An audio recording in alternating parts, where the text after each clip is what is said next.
Hello, everyone. I'm Shawnta Jackson, and my purpose in life is to help people to help themselves and others. And welcome to discussion number 3 of my live book club virtual discussion series that I've had.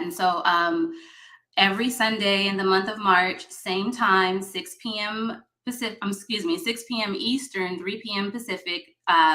We're having live book discussions on various chapters of my book. So today we are discussing chapters 5 and 6. Chapter 5 is self-validation, fear, and sacrifice.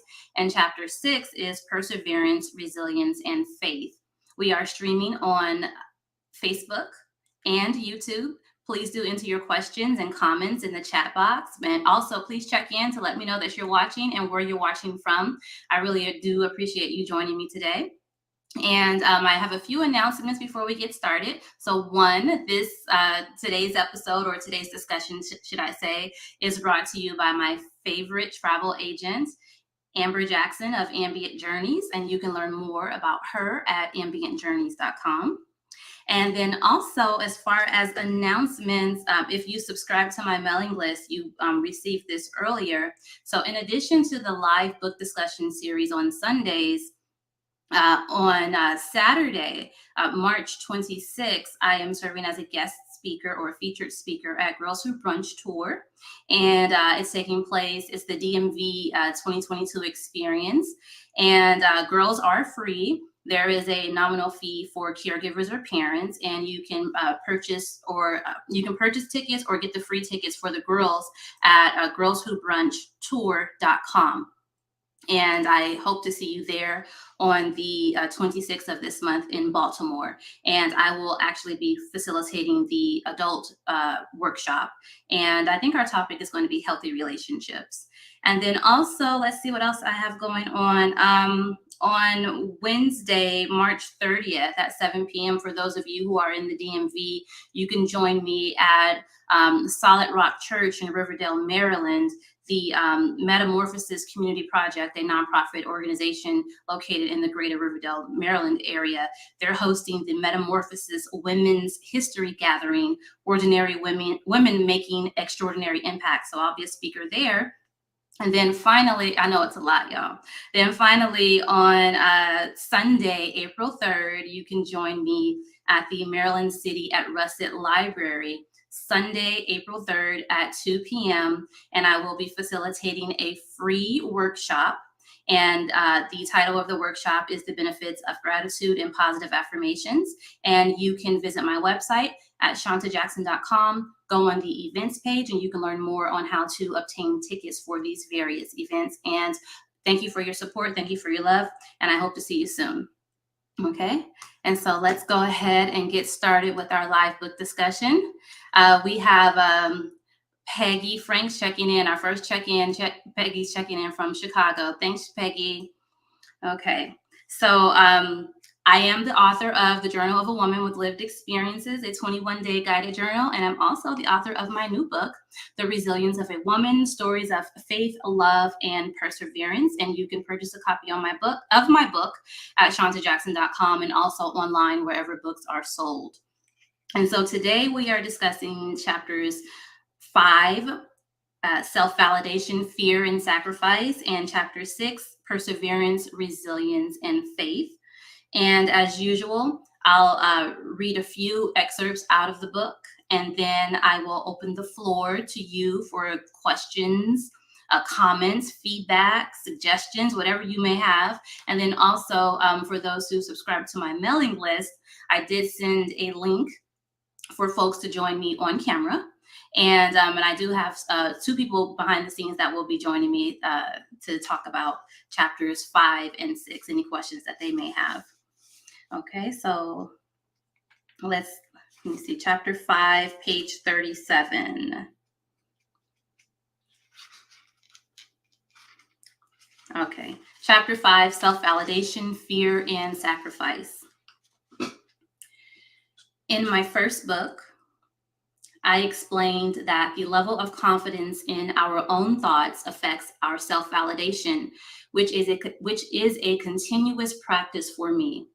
Also, in addition to confidence, I think that self-validation has a lot to do with worrying about what other people think or seeking approval from others to feel assured, worthy, or successful. Our contributions, worth, abundance, and standards of beauty should not be determined by the opinions of others. Our parenting style, food choices, business plan, and life goals do not need to be vetted by people who are not responsible for our well being and happiness. I am responsible for my happiness and fulfillment in life. You are responsible for your happiness and fulfillment in life. Other people are there to support us, but they do not make or break us. I admit that my feeling embarrassed or silly about doing certain things ultimately comes from worrying about how I may appear to others. In the past, my concern about the judgment or opinions of others slowed down my progress and outcomes in many areas of my personal and business life. That is why I practice positive affirmations, write notes to myself, listen to motivational speeches, and more. While it is not a huge issue for me, I have to continuously train my mind not to self destruct based on the opinions of others or what I think might be the opinion of others. And and I continue to talk about just, along with our thoughts, sometimes people express their opinions, and how sometimes their opinions may come from a place of fear, and they may be projecting their thoughts about themselves onto you, and for you to understand and recognize people think about their intentions, right? But then regardless of their intentions, you have to understand and recognize people for who they are, and you have to use that level of discernment to decide, whether or not you're going to intake that, because people's opinions, they do affect how you feel about yourself, and a lot of times our actions or lack of action. And I also wrote that, also, while I welcome and enjoy accolades, that is not my motivation or fuel for why I exist or pursue certain endeavors, because that is not sincere. That means I would be giving away my power to other people. And what happens if they decide to no longer give me accolades? Do I stop being who I am called to be and doing what I am called to do? No, I don't think so. And so that's just a little excerpt from chapter 5 of my book, The Resilience of a Woman. In chapter 5, again, self-validation, fear, and sacrifice. And the question that I ask for you, again, in the book, I leave space for you, the reader, to write. And I ask you, what are your thoughts about self-validation, fear, and sacrifice? And what are your key takeaways from that chapter? And the next chapter is chapter 6, perseverance, resilience, and faith. As written in the Bible in Hebrew 11:11, now faith is the substance of things hoped for, the evidence of things not seen. In Hinduism, faith is the self and excuse me, I'm gonna start over. As written in the Bible in Hebrew 11:1, now faith is the substance of things hoped for, the evidence of things not seen. In Hinduism, faith in the self and its external existence is important. As defined in the Merriam-Webster dictionary, perseverance is the continued effort to do or achieve something despite difficulties, failure, or opposition.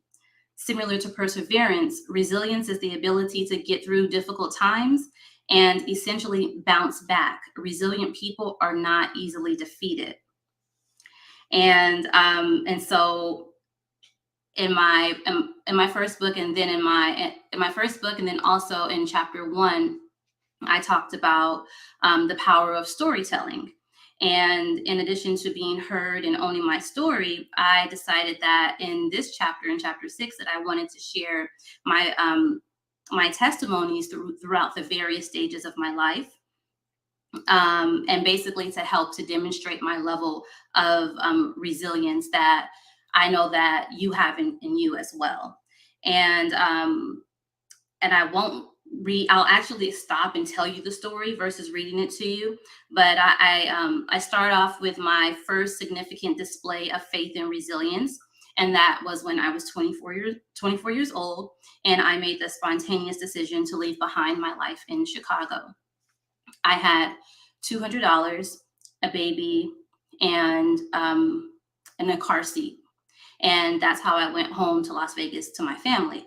I did not have a social security. I did not have social security cards for myself or my child. No birth certificate, no tax records, jewelry, clothing. We had come back from Atlanta from a road trip, and I had three. That's why I had three pair of dirty clothes from the road trip, and that was actually the third time that I left my ex-husband. And so I actually talk about the first and the second time in the book. And but then moving forward, just how I kind of decided to start my life all over. I was a real estate agent. I was a loan officer.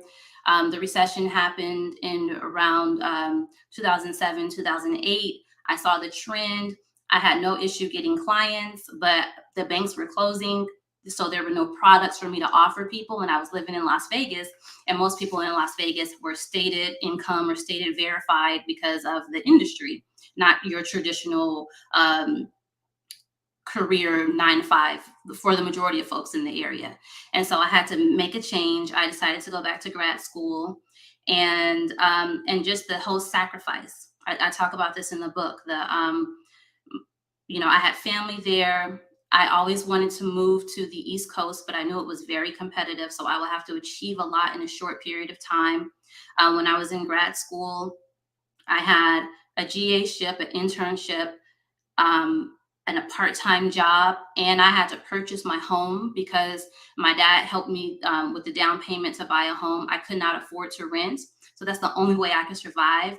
And I'm working part-time, homeowner with bills just like everyone else, and I'm somehow living off of credit cards. I make it through grad school. I excel. I get a job at a local public health department. I excel in everything that I do in Las Vegas. And I go to a conference in DC. And at this conference, the guest speaker is really good. It's a Sunday. I approach him and I say, you know what? I would really like to meet with you. And he says, call my administrative assistant. I said, no, I live in Las Vegas. I leave on Tuesday. Today is Sunday. I need to meet with you tomorrow on Monday. So I was in his office on Monday and so I was staying in DC. I had no rental car, got a rental car, stopped by FedEx, Kinko's, printed out. I always kept my files of things that I've accomplished in Dropbox. So I printed it out, created this folder, this portfolio, and I went into his office. I wasn't looking for a job. I was just looking for mentorship and for guidance. So I went in for what I thought was an informational interview. And once I walked in, we actually started working right away. He was on the conference call. I got my notebook and I started working and contributing right away. I actually ended up staying at his office for about I think it was 4 to 6 hours, up to 6 hours. I was there. By the time I left, I said, you know what? I would really like to work with you if given the opportunity. And he says, well, I can't promise you anything. And I gave him a hug. And I said, thank you, thank you, thank you, thank you, because I just knew I had it. I went back to Las Vegas, and I was waiting for his phone call, waiting. 8 months passed, and I almost gave up. I almost said, you know what? Just forget it. I'm never going to go to the East Coast. He calls me 8 months later, and he says, hey, are you still interested in a position? And I said, yes. Within 30 days, I was here in the DMV. And within 2 months of me being here, I realized that job was not the place for me. And that it was not meant for me. However, I took a chance by moving to the DMV, to the Baltimore, Washington area. My son, I pulled him out of the middle of 4th grade. I did not have an immediate support system, people that are within 15, 20 minutes away. No one had helped to drop off or pick up my son from school, all on me. And so I said, you know what? I'm going to stay here at this position, and I'm going to excel in everything that I do. And before I leave here, people will know my name. And so I started networking. I networked for a few years, knowing that this is going to be my last job. And I networked and I made sure I had contacts and I built relationships with folks. And then I even started to pretend as if I were a consultant.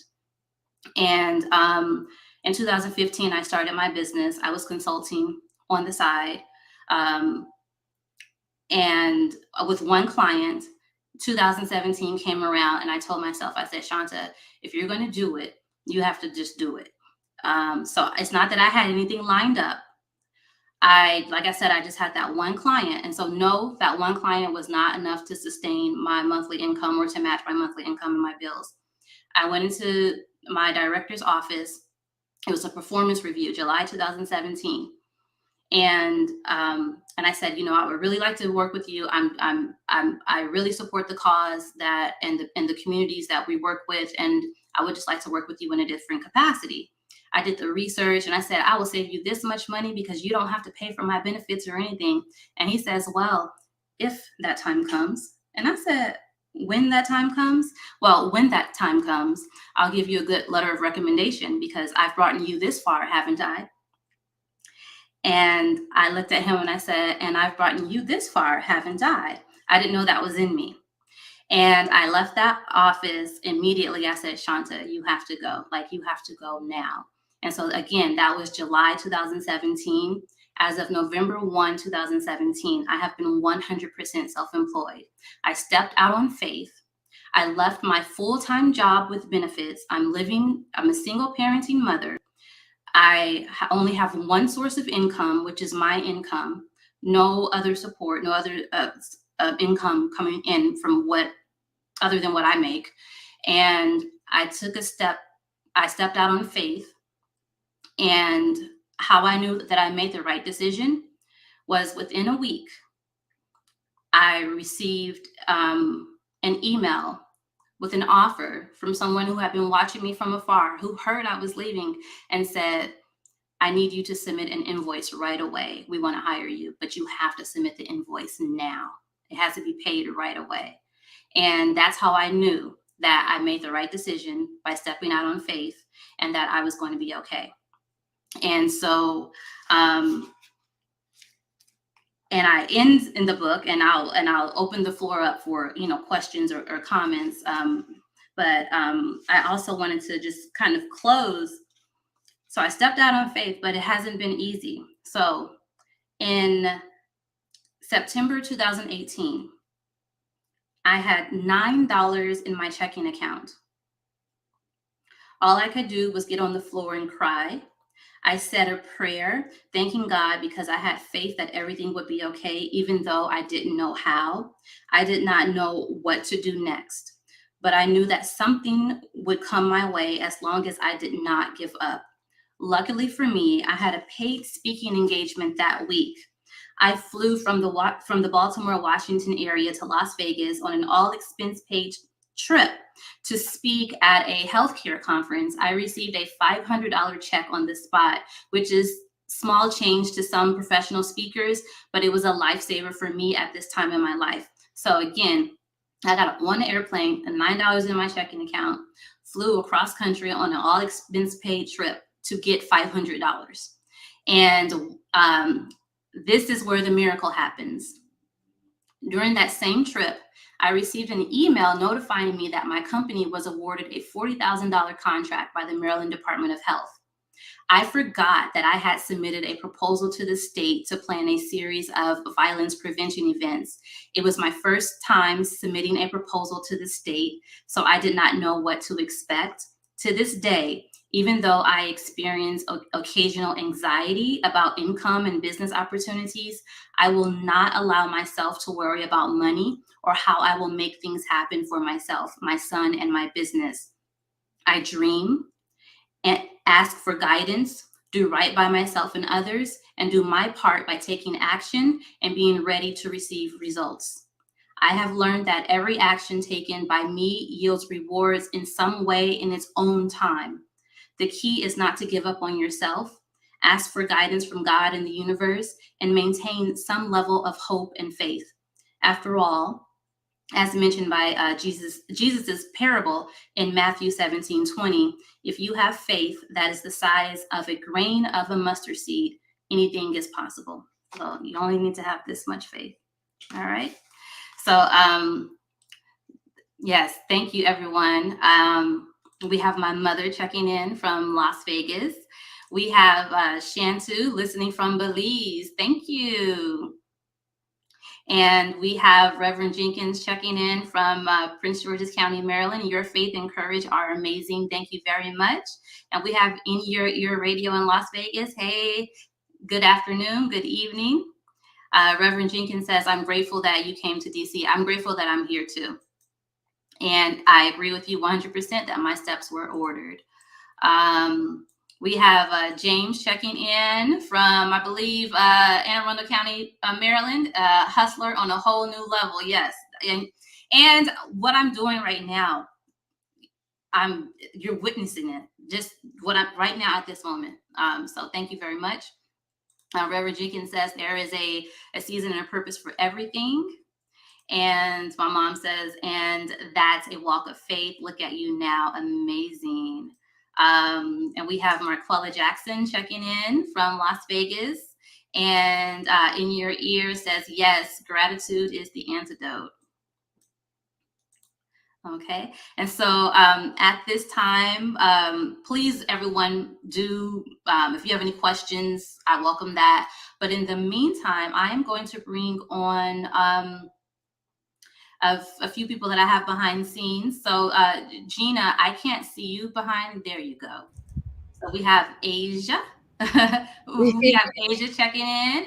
And then we have Gina. So let me maybe adjust this a little bit so I think that, yeah, that's better. So Asia, you are in Silver Spring, Maryland. Yes. And Gina, you are in Oakland, California. Yes. And Gina, you actually, well, both of you both have been very close and very, good supporters, readers, and friends to me. And you did participate in my first book, the discussion. And Gina, you're actually one of my featured videos that I use for promotion when you were talking about journaling and the power of storytelling. Yeah. So with that said, maybe we can start with you, Gina. Yeah. Chapter 5 or 6, any feedback or key messages for you or any questions that you may have for me? Well, first, I want to say that I am super proud of you for taking that leap of faith that you did, because I've personally watched your growth since you left Vegas in, was that 2014 or before that, 2012? But I've watched your growth and how much you flourished after you took that leap of faith. And just looking at you, knowing you from looking at you as an outsider, I always knew you were an entrepreneur. So where you are is where you're supposed to be. So having looked at the last two chapters, the chapters 5 and 6, as I'm on my own journey to starting a business, your stories and your transparency and everything that you've shared has truly inspired me to take the risks that I'm taking, because I've never actually considered myself an entrepreneur. I was comfortable in my field. I liked what I did, but it actually took motivation from others for me to start pursuing my passion and turning it into a business. So with that being said, you talked a lot in chapter 5 about self-validation. And, someone like me, I often will get discouraged if I'm not getting, certain feedback or, and things like that. And I noticed you were saying, you practice positive affirmations and, you listen to motivational speeches and whatnot. Can you share some of those things that you did, maybe some of those affirmations or even the resources or some motivational speakers that might have, helped you? Yes, definitely. And so thank you for your kind words. And but before I answer that, there's two things that you mentioned that I want to highlight. And so you said that you never considered yourself an entrepreneur. And I actually participated in this interview, and one woman, she was saying, you know, you can learn to be an entrepreneur. I was not an entrepreneur, never wanted to be, but I say that everything that you have done in life has prepared you for your entrepreneurial journey. You are everything, every job, every situation. When you had to learn to step up, to manage the accounting, the responsibilities, the emails, the software that you're using at your job, everything can be applied to your business. So it's kind of like training. So that's how I would think of it. That's a good way to look at it. Right. Thank you. It's just say you're ready now. You're ready. And as far as the self-validation goes, oh wow, I lost my train of thought. What, it was something that when you were speaking, I was keeping notes in my head. Just like, what are, you know, the positive affirmations that you were practicing, or maybe some of the motivational speakers that kept you from being discouraged?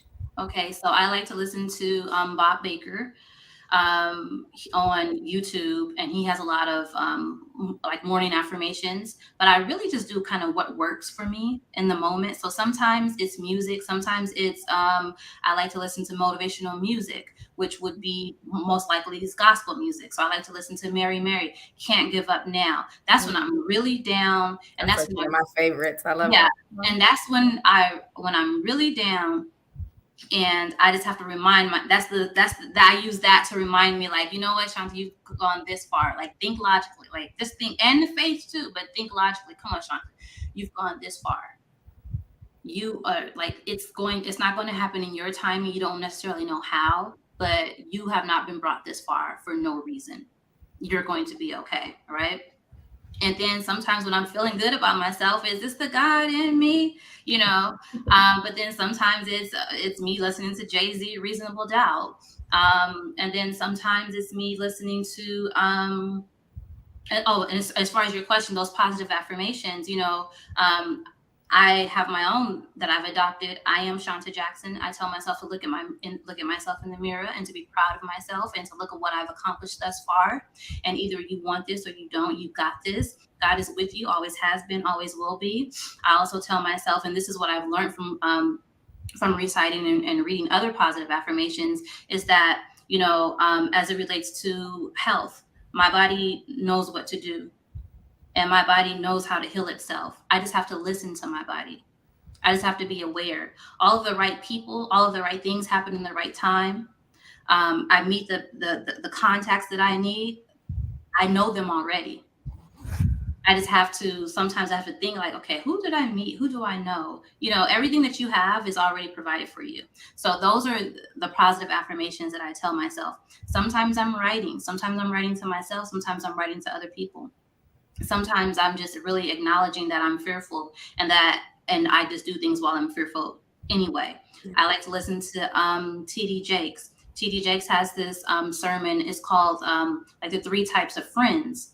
And basically, you have to understand that there are people in your life, and some of they serve a reason, and some of them are just there for a season, and they're not there to be with you throughout your life journey. And it's okay for you to accept that.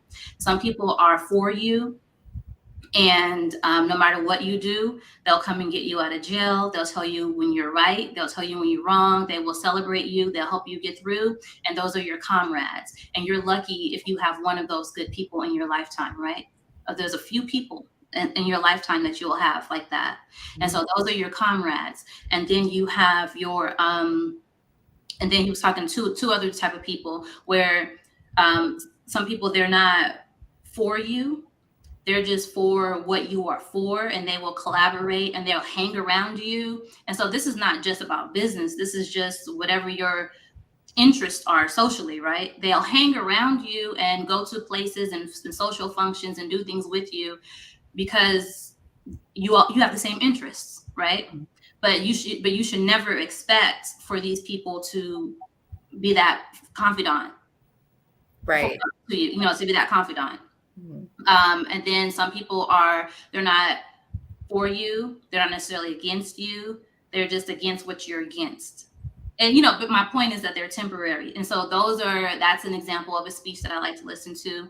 I listen to Inky Johnson. I like to listen to podcasts, Eric Thomas, Willie Moore Jr. I listen to Oprah, a lot of her speeches that she gives as a keynote speaker at graduations, and just her sharing her journey and the mistakes that she makes.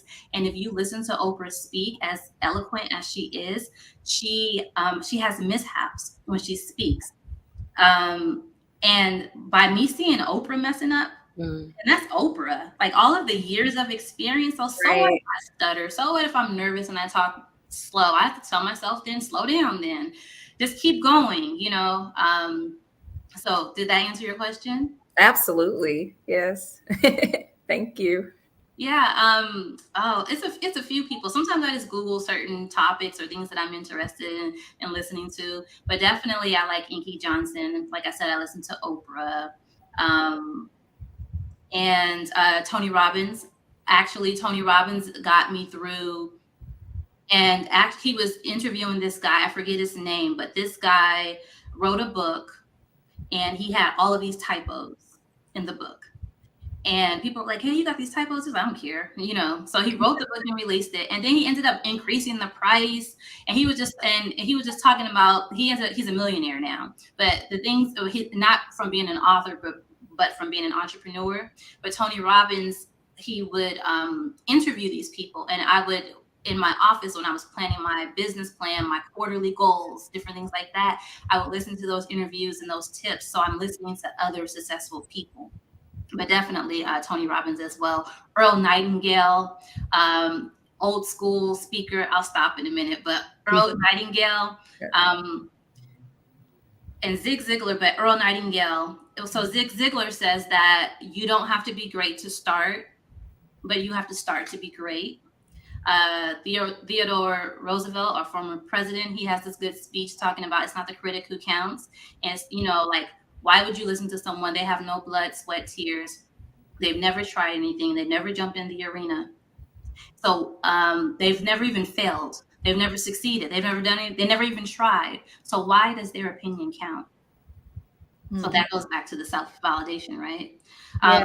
But Earl Nightingale, he says that no matter when you start, most people don't start. So it's like, kind of like, think of it as a race. You might not be the first to cross the finish line or to win the race, but you're still ahead of the majority of people because you started, and most people don't start. Yeah. So That. okay. And so with that said, Asia, any feedback or questions? Yeah. Oh, well, thank you, Shawnta, for having me, allowing me to talk today and share my thoughts on these two chapters. So in the short period of time that I've known you, I've seen the growth. I've seen some of these experiences that you shared in this book, and it has been inspiring to see that.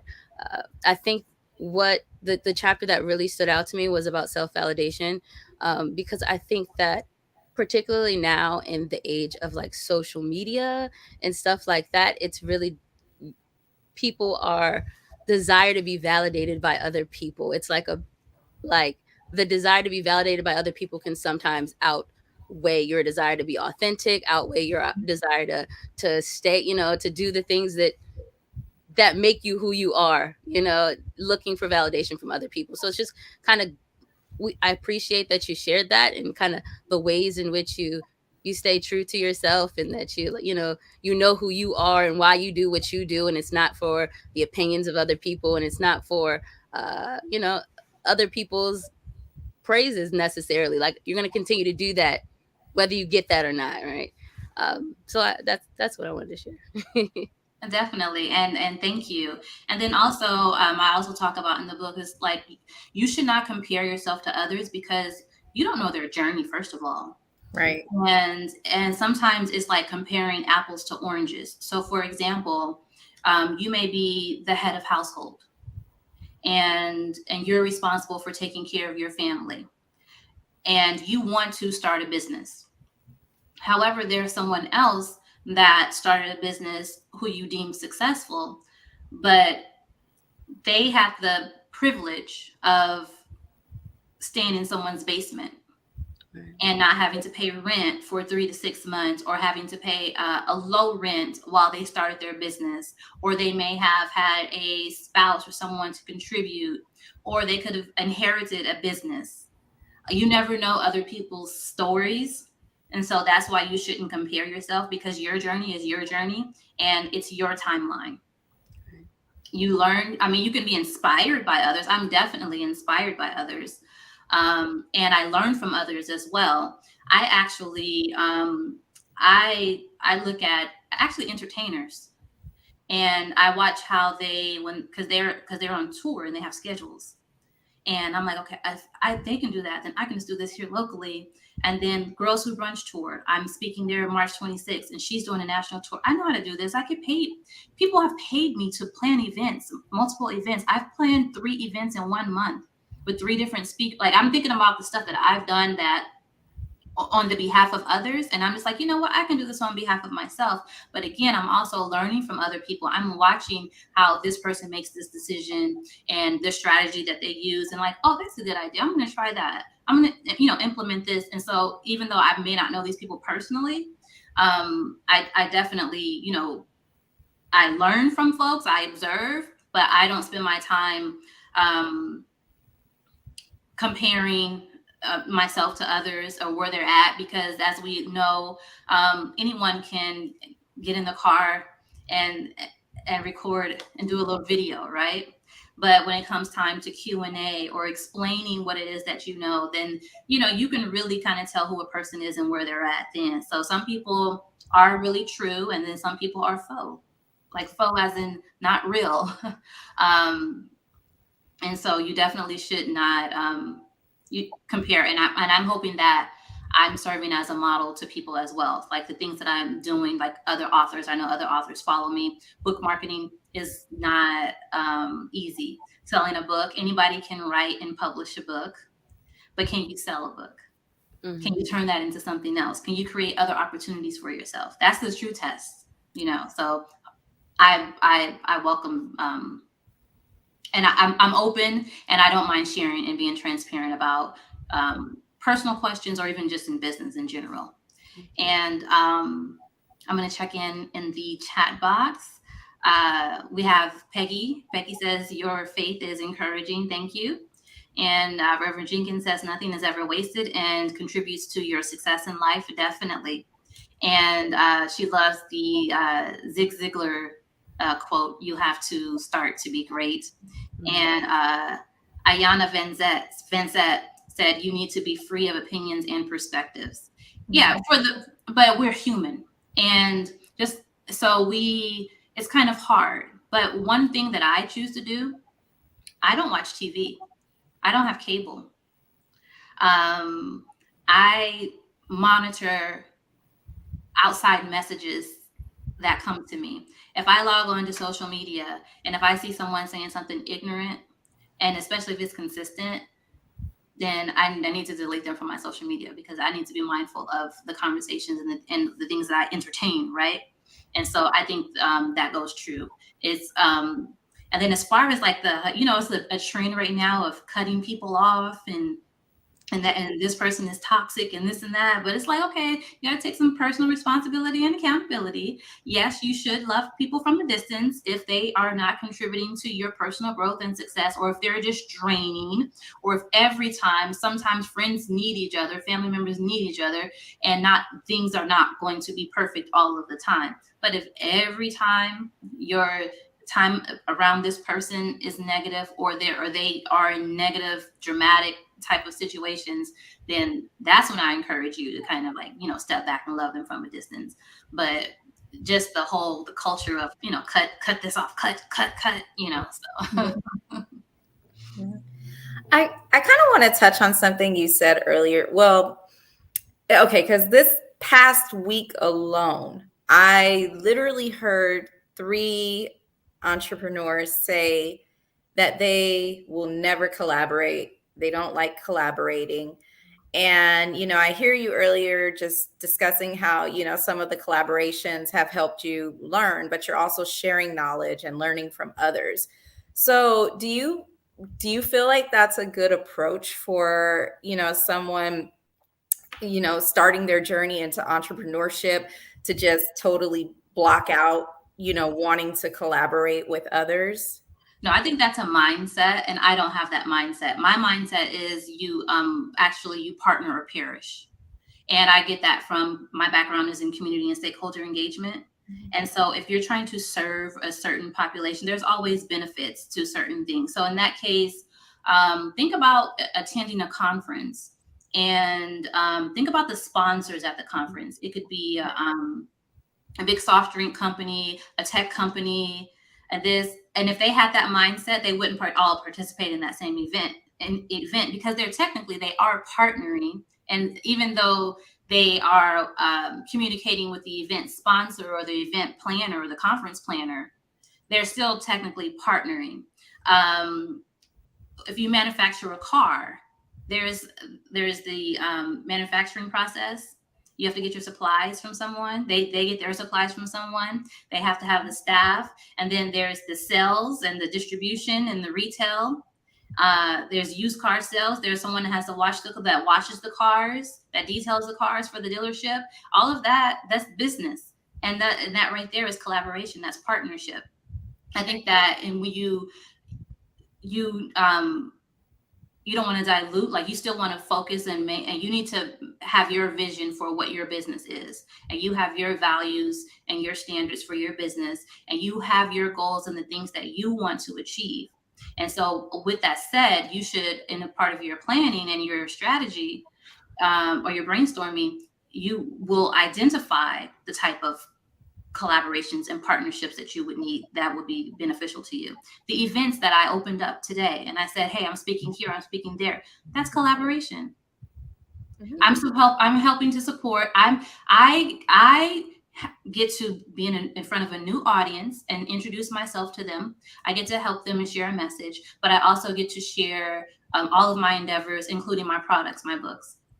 In the meantime, this nonprofit organization, they're serving their mission. The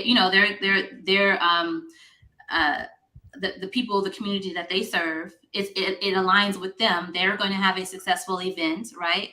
And we're cross promoting. So they are promoting Shawnta Jackson and ShawntaJackson.com, and I'm promoting the Metamorphosis Community Project. I'm promoting Girls Who Brunch Tour.com, right? So that's collaboration right there. So it's all about a mindset. And like I said, for me, in my opinion, it's you either partner or perish. You have to do it in phases, and you should definitely have clear roles and responsibilities, understanding. If you expect to be paid a certain amount or in a certain amount of time, because it's business, right? So you just you stick to your business, and you don't dilute your business or your vision for yourself. But I think that's a mindset. And I know some entrepreneurs who are like that. And someone actually told me that. I approached someone, and someone actually told me, I don't partner with other people. Okay. Well, I'm partnering with somebody else, and then you can just watch. Yeah. Sounds like it comes from a place of hurt, and unforgiveness. Right. Or insecurity. Mm-hmm. Some people, you will come across people like this. You will come across people who are like myself, that don't mind sharing. But I'm going to share it to a certain capacity. Like, you're not going to be calling me. I'm a consultant. I consult. So at some point it's like, come on, you got to pay for a session, Mm-hmm. So I understand that. But yeah, I think it's just all a mindset. Some people are so insecure that they will not share or help another person because of, like you said, either hurt or insecurity or some other things, or sometimes it's a culture. Some cities, some communities, they have a culture of just kind of like being against each other. Yeah. And you, like I said, you just recognize it for what it is, and you just keep going, move around it.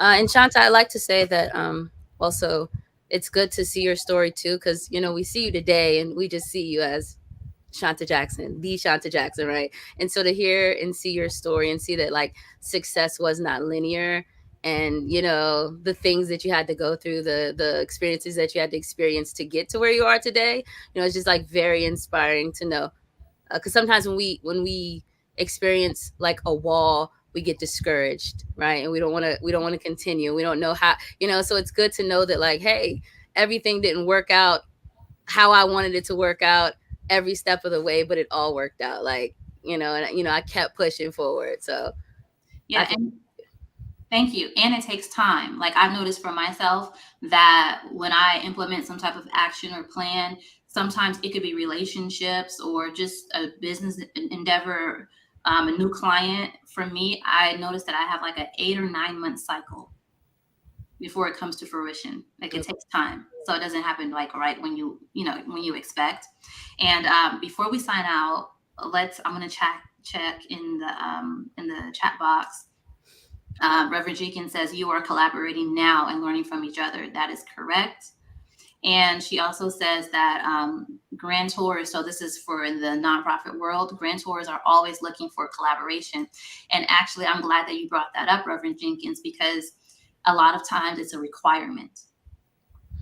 No funders and investors, they want to know that you are not working in silos, because at the end of the day is the same community, the same service. The clients, their clients, if they're, for example, if it's a hospital system, they're patients, they're customers to them. And and they definitely want to see that. So it's often a requirement to collaborate. And so I don't know how the computer that I'm on right now, I bought at Best Buy, but the manufacturer is not Best Buy. So how can, so like you have to collaborate. You got a partnership. You got to do something. Thank you so much, Gina and Asia, for joining me. Thank you for having me. Yeah, thank you. Yes, for joining me on camera. I know that it's not easy to do, and you have to kind of sometimes build up the courage to do it. Maybe I'll speak for myself because I know I did. And I still do. I still get nervous too sometimes, but thank you for joining me. And everyone, again, I am Shawnta Jackson, and my purpose in life is to help people to help themselves and others.